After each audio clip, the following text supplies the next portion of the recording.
Assalamualaikum warahmatullahi wabarakatuh. Jumpa lagi dengan saya di channel Pusaran Misteri, channel yang menceritakan kisah horor, mistis, dan misteri. Untuk kali ini saya akan melanjutkan kisah horor misteri Tambang Berdarah. Cerita yang ditulis oleh teman saya Zian di akun sosial media Kaskus. Sebelum saya lanjutkan ceritanya, bagi teman-teman yang baru saja bergabung, jangan lupa like, komen, dan share video ini. Dan jangan lupa juga klik tombol subscriber-nya. Nah, bagaimana lanjutan kisah dari Tambang Berdarah? Langsung saja kita simak ceritanya bersama saya, Yulia.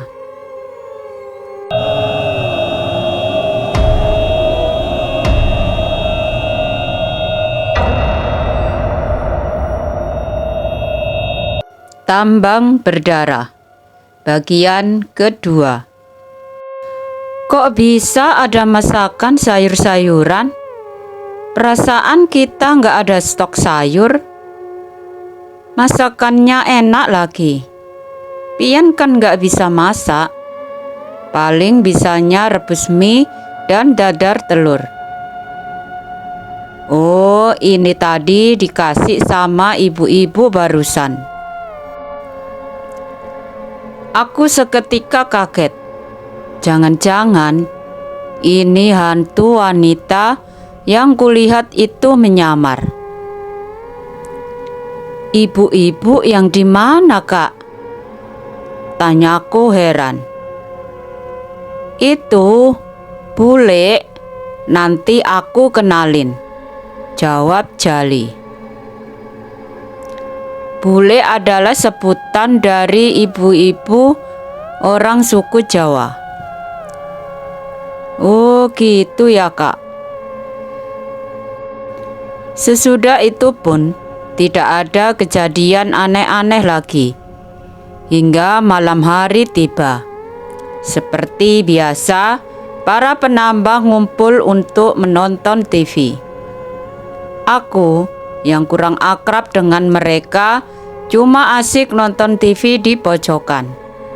Mereka asik sambil bergurau dengan bahasa Jawa mereka. Meskipun aku orang Jawa, tapi aku juga bisa bahasa Jawa. Gak lama, ada ibu-ibu kulihat membawakan cemilan ke depan TV. Dan mereka pun langsung menghampiri untuk nyemil bareng-bareng. Aku masih duduk di pojokan. Kemudian salah satu dari mereka ngomong dalam bahasa Jawa yang kalau diterjemahkan gini isinya. Tuh anak ajakin makan-makan, mungkin malu makanya minder, kata salah satu orang itu sambil menunjukku. Bro, Rinio. Temannya itu pun menyuruhku untuk mendatanginya dengan logat Jawanya. Maksudnya, kamu kesini. Kata dia mengkoreksi kata-katanya dengan menggunakan bahasa Indonesia. Aku mendekatinya. Dia pun berbicara dengan bahasa Indonesia karena dia mengira aku tidak bisa berbahasa Jawa. Ayo sini makan-makan. Iya Kak, makasih.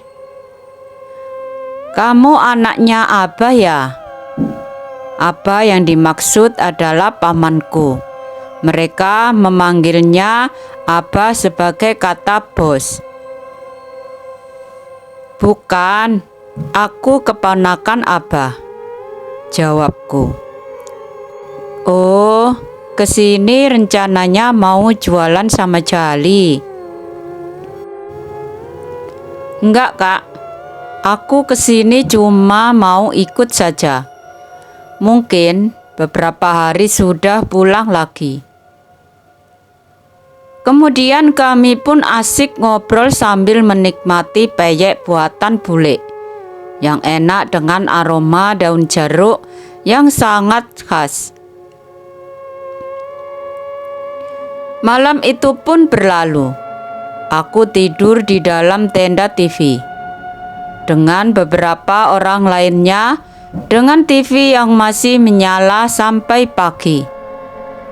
Gak lama, ada orang yang bisa dibilang tetua di situ. Dia bangunin kami dan mengajak untuk melaksanakan sholat subuh. Kami pun bangun.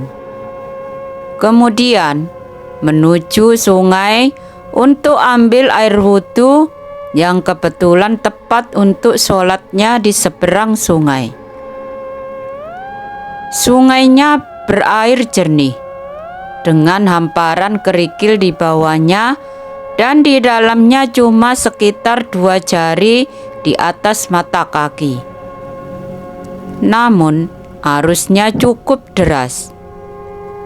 Ketika aku cuci muka, antara masih ngantuk dan sadar, kulihat di pinggir sungai ada sosok yang berjalan di atas air menyeberang.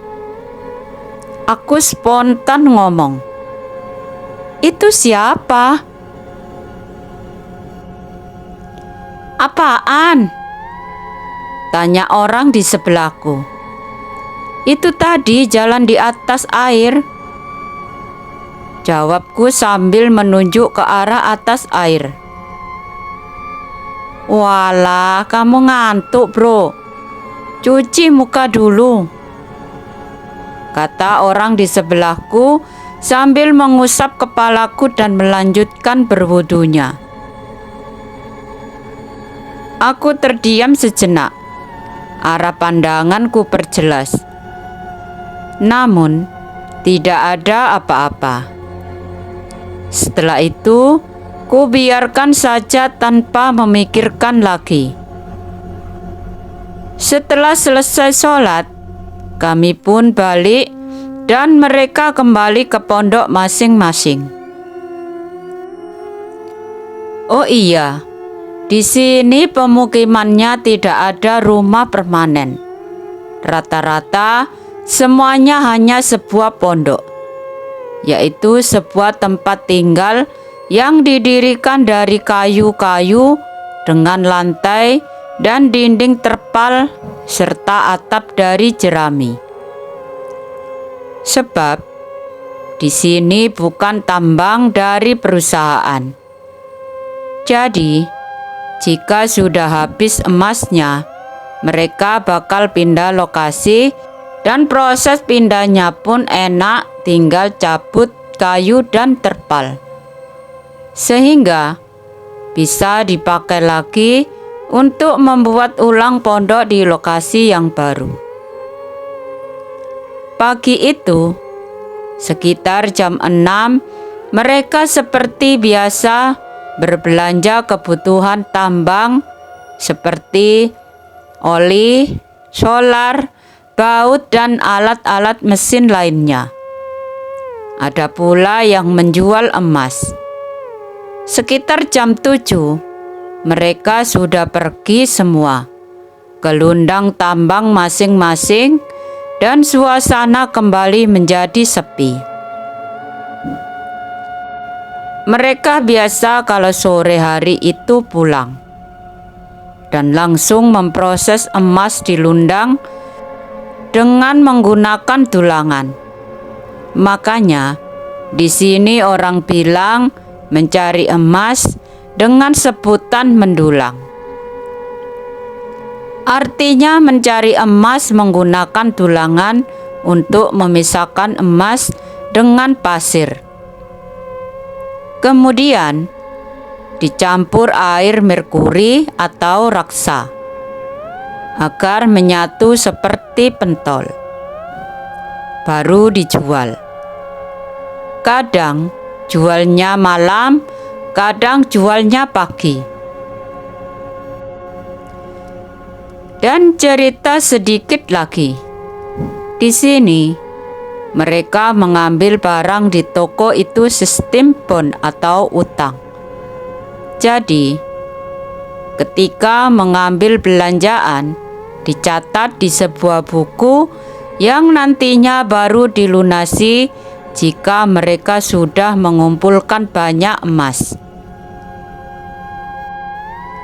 Jadi, aku pagi itu hanya mencatat apa yang mereka ambil dan Jali melayani orang-orang yang sedang menjual emas.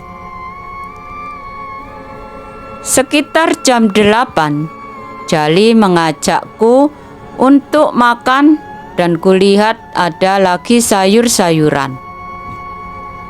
Ternyata bule itu lagi yang mengasih. Ayo makan, ini bule ngasih lauk lah. Ayo makan, nih bule ngasih lauk lagi. Enak ini tewelnya, ajak Jali. Tewel adalah sayur nangka muda dengan kuah santan. Wah, enaknya. Mataku berbinar melihat lezatnya makanan di depanku. Nanti, kalau nggak habis, simpan saja di pemanas sayurnya. Karena hari ini aku mau turun untuk bawa emas. Ada sekitar 0,5 kilo. Mau dijual ke kota dulu, ujar Jali. Aku ikut, Kak, pintaku. Manja kamu. Kalau ikut, siapa yang nunggu toko?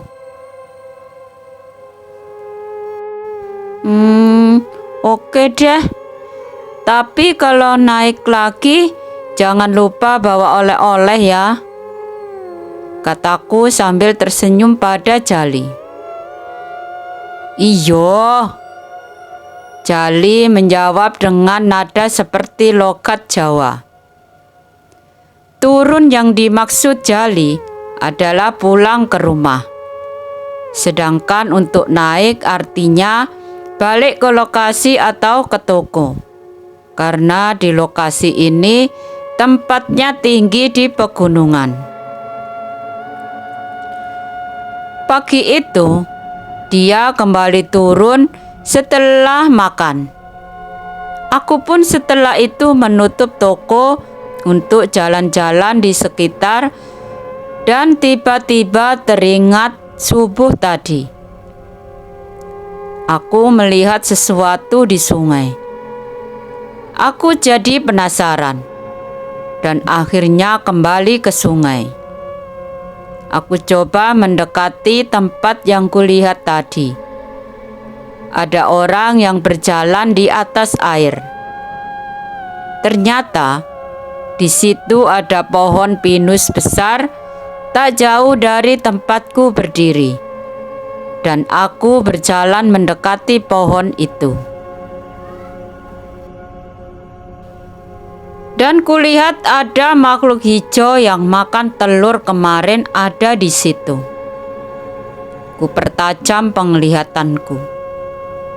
Dan ternyata di situ ada sebuah rumah yang besar dan indah, dipenuhi bunga-bunga di halamannya.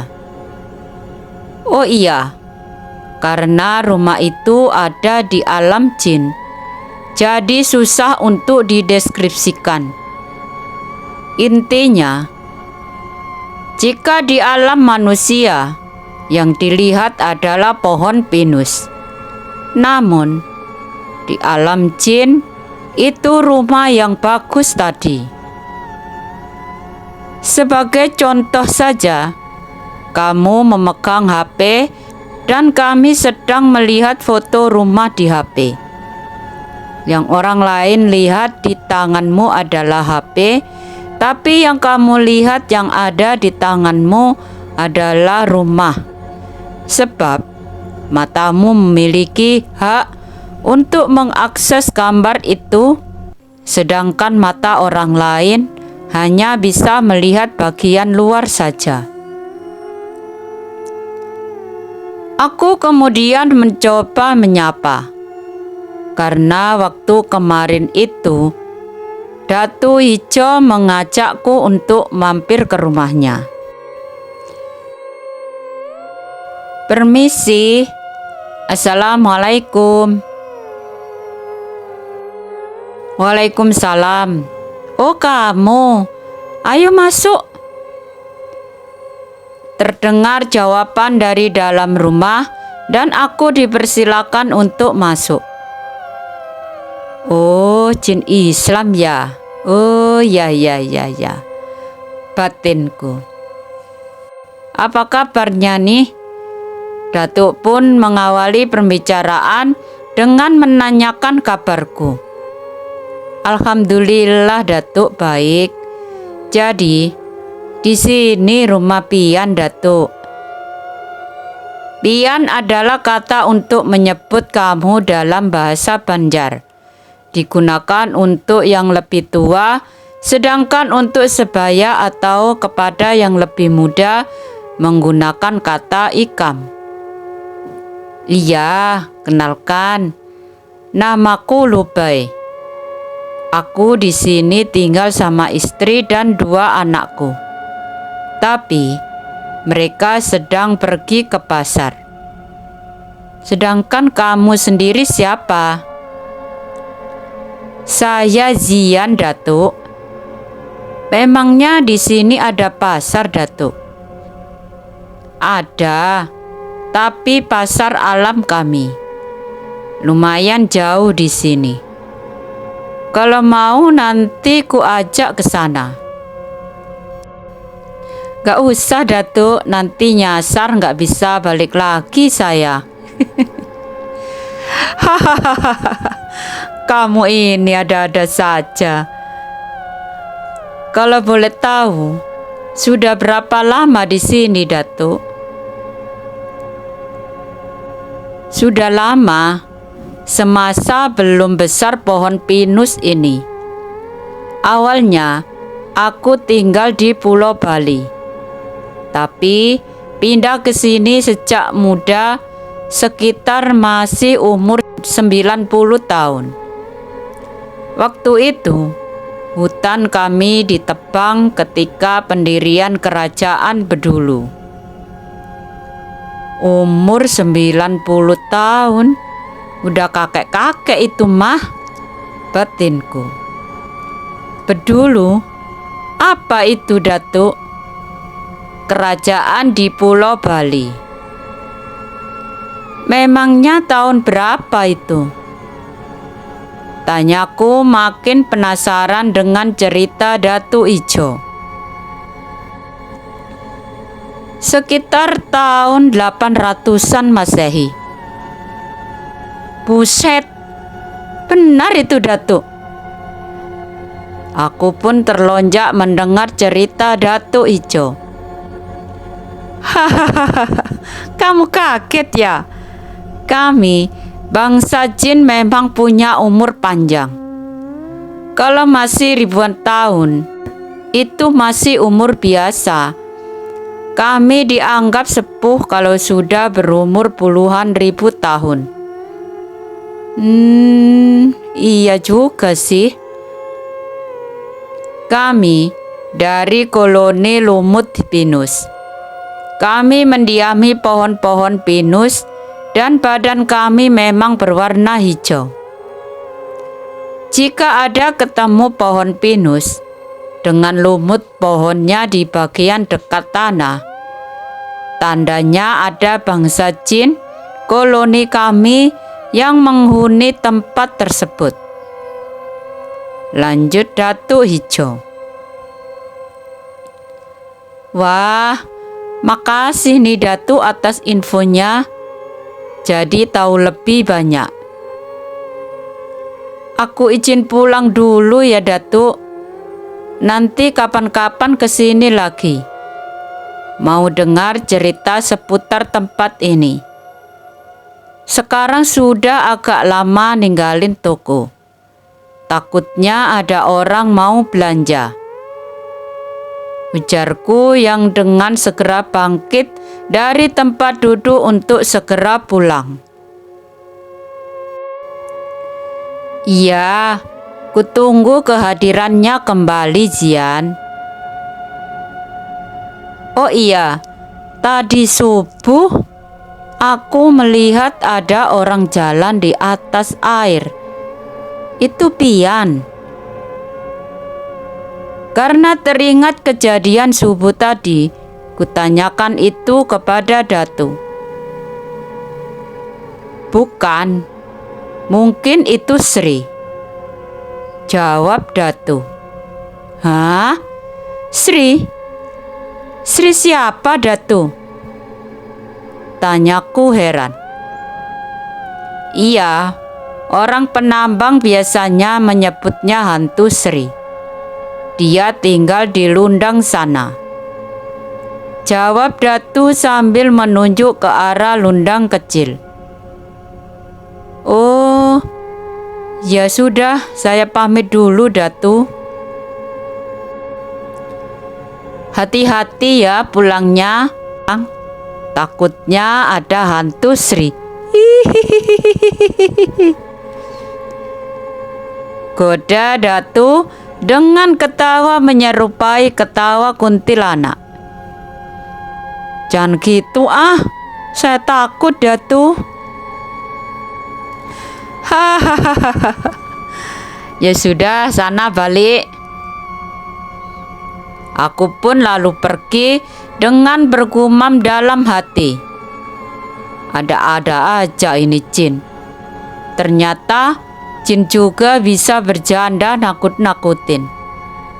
Tapi emang iya sih, kan yang selama ini nakut-nakutin emang jin.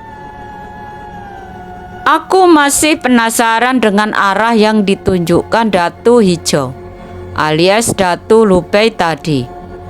Aku pun melihat-lihat ke arah yang ditunjuk dan nampak dari kejauhan ada perempuan memakai baju berwarna biru berjalan agak timpang menuju ke arahku. Aku mulai memperhatikan gerak-geriknya. Setelah dekat, barulah kelihatan ternyata dia bule yang membawa ember berisi air. Aku pun mendekati ke sana dan menyapa. Lagi ngapa, bule? Oh, ini bro, saya mau mengambil air di sana. Kok jauh sampai ke sini? Iya, orang-orang di sini juga ngambil air di Lundang itu. Karena airnya bersih, bisa untuk minum dan masak. Dan di situ tidak pernah dipakai mandi orang-orang. Oh, aku mau melihat ke situ dulu ya, bule. Ya, hati-hati. Jangan lama-lama mainnya di situ. Di situ ada hantunya. Nanti kalau sudah selesai main, jangan lupa mampir ke tempat bule ya. Iya, bule. Aku pun berlalu untuk melihat-lihat Lundang itu. Dan benar saja, airnya sangat bersih karena ada mata air yang memancar. Tapi sayangnya, tidak terlihat satupun ikan di bawahnya. Padahal, kalau ada ikan, aku pingin mancing. Setelah selesai, aku balik pulang. Ketika aku membalikkan badan, hendak menuju arah pulang, bulu kuduk terasa meremang. Aku langsung teringat perkataan bule dan Datu Lubei yang katanya ada hantu di sini. Aku pun bergegas lari pulang tanpa melihat apapun yang ada di belakang. Meskipun yang disebut hantu itu sebenarnya jin juga, tapi kan kalau sudah dikasih titel hantu, berarti bentuknya menyeramkan. Walau bagaimanapun, seringnya melihat bangsa jin, kalau dengar kata hantu, ya tetap saja aku ada perasaan merinding. Sama halnya kita dengar kata begal. Walau sama-sama manusia, tapi kan tetap saja ada rasa was-was jika ada yang bilang kalau daerah itu rawan begal. Benar nggak? Jadi, jangan pernah bilang takut kok sama hantu. Takut itu ya sama Tuhan. Ya bedalah. Takut sama Tuhan itu membuat kita semakin mendekatkan diri kepada Tuhan. Sedangkan takut sama hantu membuat kita untuk menjauhinya. Sebelum aku pulang, terlebih dahulu aku mampir ke Pondok Bule. Dan sesampainya di Pondok Bule, kulihat bule sedang menggoreng kerupuk. "Bule," sapaku sembari menghampiri bule. Bro, sini duduk di sini dekat bule. Cobain kerupuk unyil ini. Masih hangat, ini baru saja bule goreng." "Iya bule, makasih." "Kamu itu di sini harus hati-hati. Di sini anak-anak sering lihat penampakan hantu Sri." Maksud dari anak-anak yaitu para penambang. "Hantu Sri? Apa itu bule?" tanyaku penasaran. Ceritanya, dulu di sini waktu masih belum banyak orang, ada penambang baru pindahan. Mereka orang Jawa. Waktu itu mereka kekurangan pekerja. Jadi, istrinya ikut membantu-bantu di Lundang. Di sini, para pekerja itu berkelompok. Sekitar 5-9 orang per kelompok. Bukan kerja sendiri-sendiri. Suatu hari, ada sebuah kecelakaan yang membuat dinding pasir Nuwa rubuh dan istrinya tertimbun pasir dan granit. Para pekerja sempat heboh ketika tumpukan pasir itu digali. Istrinya sudah ditemukan dalam keadaan tidak bernyawa lagi. Kasihan dia, tubuhnya dipenuhi pasir. Cerita bule. Jadi kasihan aku bule. Itu kejadiannya di mana? Ya itu di Lundang kecil itu, yang tak jauh dari Lundang tempat ngambil air tadi. Kata orang-orang, Lundangnya minta korban. Padahal ya, emas di situ sangat banyak. Dalam sehari, mereka bisa dapat sekitar 50 gram. Tapi sayangnya, cuma bertahan 4 hari. Dan kejadian itu pun terjadi. Sekarang gak ada yang berani kerja di Lundang itu dan meneruskannya. Makanya Lundang itu kecil daripada lundang-lundang yang lain. Lanjut bule. Oh, pantesan kecil ya bule. Aku kira awalnya itu memang dibikin untuk sumur saja. Ya enggak juga. Oh iya, ini dimakan lagi kerupuknya. Bule tadi sengaja bikin banyak untuk dimasukin ke toples.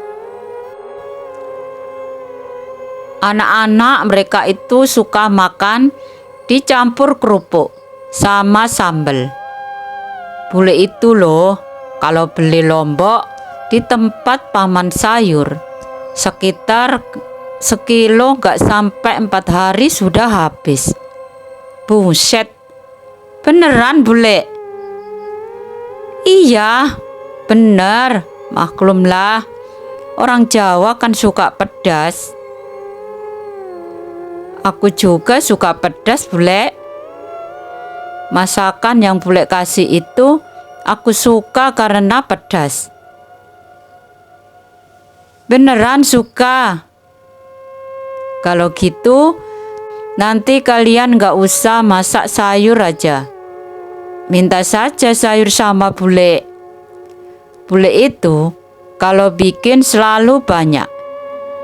Jadi gak usah takut gak cukup. Oh iya, makasih sebelumnya bule. Kami pun ngobrol-ngobrol panjang lebar. Bule itu orangnya sangat baik dan ramah. Mungkin selama aku di sana, beliau paling baik dan dekat sama aku. Dan sampai saat ini pun aku masih merindukan bule. Hari pun berlalu dan tak terasa sudah tengah hari. Aku pun izin pulang. Tapi oleh beliau disuruh makan dulu. Aku pun makan bersama beliau. Oh iya, mereka berbicara denganku menggunakan bahasa Indonesia karena mengira aku tidak bisa berbahasa Jawa. Dan aku pun emang gak pernah ngomong bahasa Jawa. Soalnya, jika suatu saat mereka mau ngomongin aku, mereka pasti gak bakalan ragu ngomong di dekatku kepada sesama mereka dengan bahasa Jawa. Karena mengira aku gak paham, padahal aku mengerti. Dan obrolanku dengan Jali atau pamanku, kami memakai bahasa Banjar.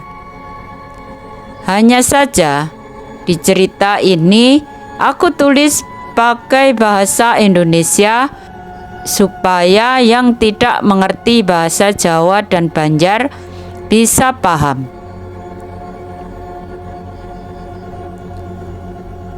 Pas di perjalanan balik ke toko, aku ketemu sama Oku, salah satu pekerja tambang. Masih muda, sekitar 19 tahun umurnya. Dia kulihat bawa ikan lais. Ikan lais itu seperti patin tapi lebih ramping badannya. Oku membawa ikan lais sekitar 7 ekor dan lele 2 ekor yang ditusuk rantingnya. Wih, banyak ya dapat ikannya. Mancing di mana?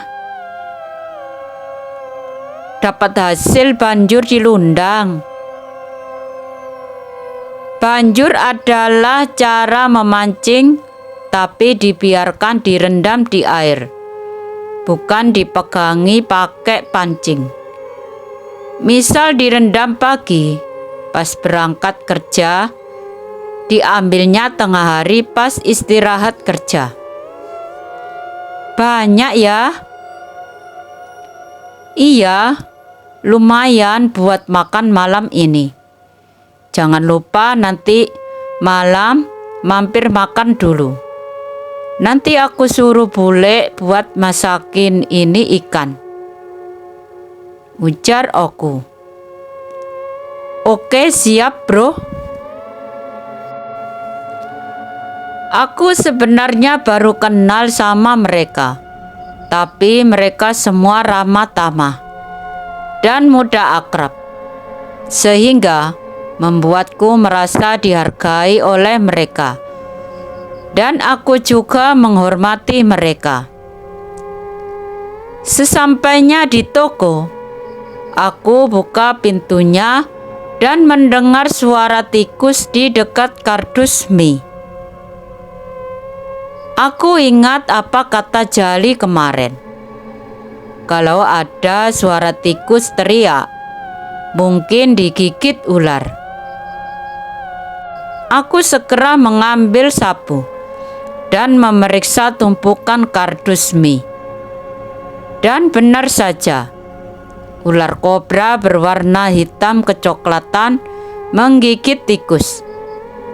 Dengan spontan, langsung aku pukul ular itu, dan ular itu pun langsung kabur meninggalkan tikus yang digigitnya tadi. Aku coba mengejar, dan ular itu lari ke arah semak yang tak jauh dari toko. Aku cari-cari tapi nggak ketemu. Padahal semaknya nggak besar. Ibarat dia menjauh, pasti kelihatan. Saat sambil menunduk mencari-cari ular tersebut, tiba-tiba ada yang menepuk pundakku dari belakang.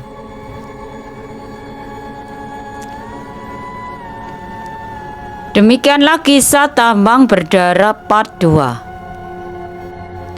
Bagaimana dengan ular yang sedang dicari oleh Jian? Dan siapakah yang menepuk pundak Jian dari belakang? Simak lanjutan kisah tambang berdarah part 3 di channel Pusaran Misteri selanjutnya. Supaya tidak ketinggalan kisah selanjutnya, klik tombol lonceng notifikasinya. Sekian dulu dari saya, sampai jumpa di kisah selanjutnya. Akhirul kalam, wassalamualaikum warahmatullahi wabarakatuh.